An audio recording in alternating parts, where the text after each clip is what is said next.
Hello and welcome here to Talk FCB and welcome back here to the channel, guys, where we are going to be discussing the World Cup draw for the 2018 World Cup in Russia, which has been played out this afternoon in Russia. The draw has been made. We now know the groups, we know who is going to be facing who, and there are some very, very exciting matchups in the 8 groups that have been drawn today in Russia. Now, as you know, with FIFA, they like to be really outlandish with their ceremonies. You know, with the Ballon d'Or, they go on for hours and hours about things which have basically no relevance at all with what's going on. But finally, the World Cup draw did get underway and we did find out who at the tournament next summer would be facing each other. The groups were ranked from A to H. There was 8 groups in all, 4 teams in each group, and if my math serves me correctly, that makes 32 teams at the World Cup next summer. It is the biggest prize you can win as a footballer, and of course, Lionel Messi and many of our Barcelona players will be going head to head at that tournament to get their hands on that magical trophy. Now, there were a few restrictions before the draw did get underway about who exactly could face each other. Basically, teams from the same confederation other than Europe could not be in the same group, and if it was Europe, no more than 2 teams from Europe could be in the same group. So if you're from the same confederation, you know, Asia or America, South America, etc, etc, you could not be in the same group. So that's what sort of made it so. And of course, out of the 4 teams, the top 2 teams from each group will progress to the knockout stages in the summer. But let's crack on to the groups itself and let's have a look at some of the matchups. And we're going to start, of course, with the hosts, Russia. And basically the groups were drawn on seedings and they were drawn upon those from the world rankings. So where you ranked in the FIFA World Rankings was where you came out in the draw. There was pot 1, pot 2, pot 3 and pot 4. And I have to say the draw was conducted in a very, very strange manner. Everybody seemed to be drawn out at random times. Random groups got completed. But in the end, we did have an overall picture. In Group A, the hosts Russia, along with Uruguay, Egypt and Saudi Arabia. That will complete Russia's group. Of course, it's always good to have some of the hosts going a decent way in the tournament. There's been a lot of controversy about Russia hosting the World Cup, what'll happen, etc, etc. But obviously, Russia will be pretty pleased with that group. They've got Uruguay,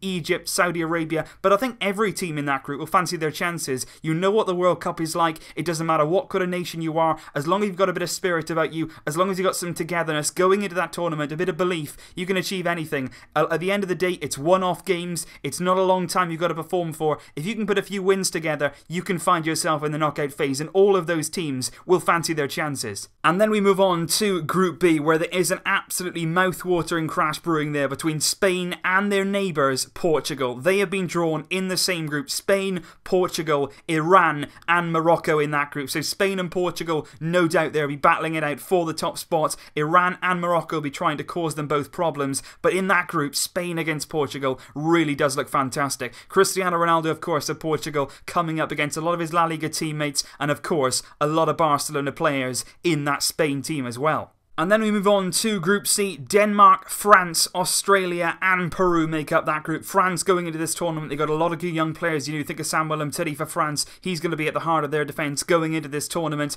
Denmark progressed through the qualifiers. Australia qualified very, very recently for the World Cup. And Peru make up that group. France, very much favourites to top it. They'll be going into the tournament under Didier Deschamps. Whether he is the right man for the job remains to be seen. But France, very much favourites of that group, with Denmark, Australia and Peru battling it out, I think, for that second qualifying spot. But like I say, anything can happen. We've seen it in World Cups gone by. France have been very good going into the tournaments. The one World Cup, of course, they went in, they absolutely capitulated. There was arguing in camp. They fell to pieces, did not progress. And you know, in these kind of tournaments, anything can happen. And that is why the World Cup can be so, so exciting. In Group D, we've got Iceland, Croatia, Nigeria and Lionel Messi's Argentina. Now, personally, my team Wales will not be competing at the World Cup, so I'm very much going into this as a sort of neutral viewer, which isn't ideal, but obviously, I think all of us, you've got your own countries, and if you have got to the World Cup, by the way, if your country is there, many congratulations, and it's going to be a fantastic summer, I'm sure.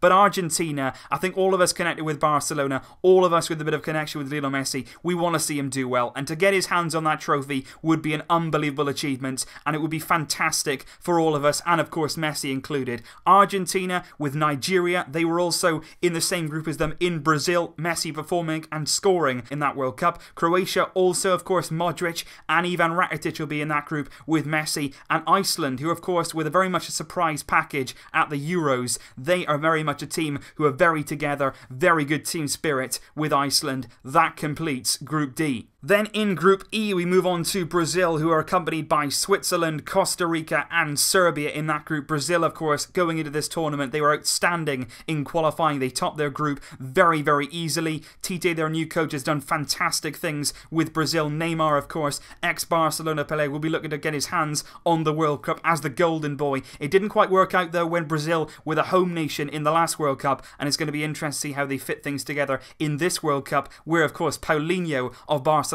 colours will be taking part. Switzerland, Costa Rica and Serbia joining Brazil in Group E. Now on to Group F, which has Sweden, who of course qualified fantastically in the playoff rounds, Germany, who are very much favourites for this World Cup, South Korea and Mexico also in that group. But like I say, Germany, very much the outstanding team. The Euros, of course, they are brilliant. They won the World Cup. They also won the Confederations Cup last summer, and their young players coming through, absolutely outstanding. Ter Stegen, of course, is right now playing as Germany's #1. Manuel Neuer is out injured, but I think if Ter Stegen can keep playing at that level, what he's shown all season, he's been one of the world's best by a long, long way. If he can do that going into the World Cup, he can put some real pressure on Manuel Neuer's gloves. It would be great to see Ter Stegen play for Germany in this upcoming World Cup, and they will definitely, of course, be favourites of that group and in the entire tournament as a whole. And now on to Group G, where again is a very, very interesting matchup. England will take on Belgium. Again, every single tournament that Belgium go into, they're sort of these dark horses. They've got some fantastic players, the likes of Eden Hazard. They've got a lot of young players as well coming through. Roberto Martinez, Belgium's national team manager, and England as well. Going into the tournament, they're always sort of bigged up with the players that they've got. They've got the English media who expect a lot from them, but they never seem to deliver, especially recently at major tournaments. You look at the Euros, they were knocked out by Iceland. At the World Cup, they didn't even get out of their group. So a very big tournament looming for Gareth Southgate and England, and they'll be going head to head for top spot with Belgium in that group. Tunisia and Panama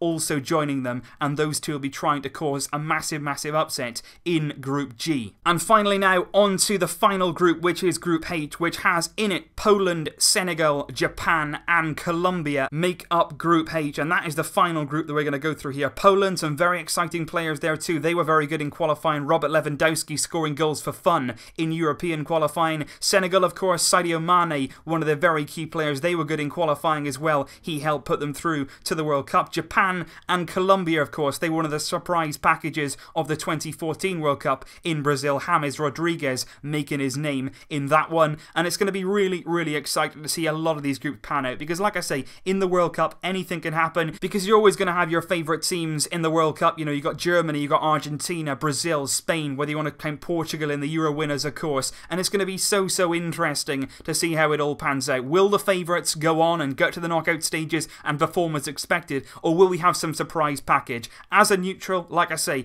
I'm firmly behind Lionel Messi. I would love to see him go out there and win the World Cup that I think he deserves. He can lead that Argentina team to glory, even though their team is definitely not one of the strongest here. They're going to need some luck, they're going to need a lot of togetherness, they're going to need George Sampaoli to really get a game plan going and to fit everything in around Messi to make it as best as he can. There's also other people like Germany, like I say, they've got an incredibly strong squad. Joachim Löw, a fantastic manager. They've done brilliantly on the international scene. You've got somebody like Spain, fantastic, of course, in years gone by. Has their time come to an end? Lopetegui wants to prove that it has not come to an end and they can still compete at the very, very top of international football. Then you've got people like France, Belgium, Brazil, of course. They're always going to be contenders at the World Cup, and everybody else as well. Everybody in this World Cup will stake their claim. Everybody will play their part, and I really, really hope in this summer's World Cup it can be a very, very entertaining time for us all. I did mention it yesterday in my community section. A lot of you guys did think it was a very good idea. I would like in the summer to sort of be doing lots of videos on the World Cup, lots of reviews, lots of previews, lots of overall videos on what's going on. There's not going to be an awful lot with Barcelona going on while the World Cup is on. Of course, transfer window will be open,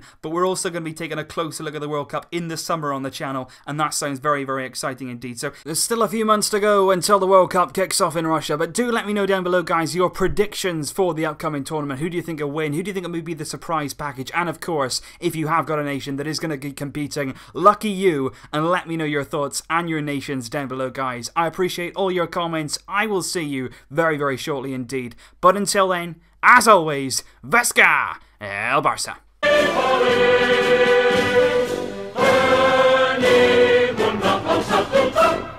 Barça!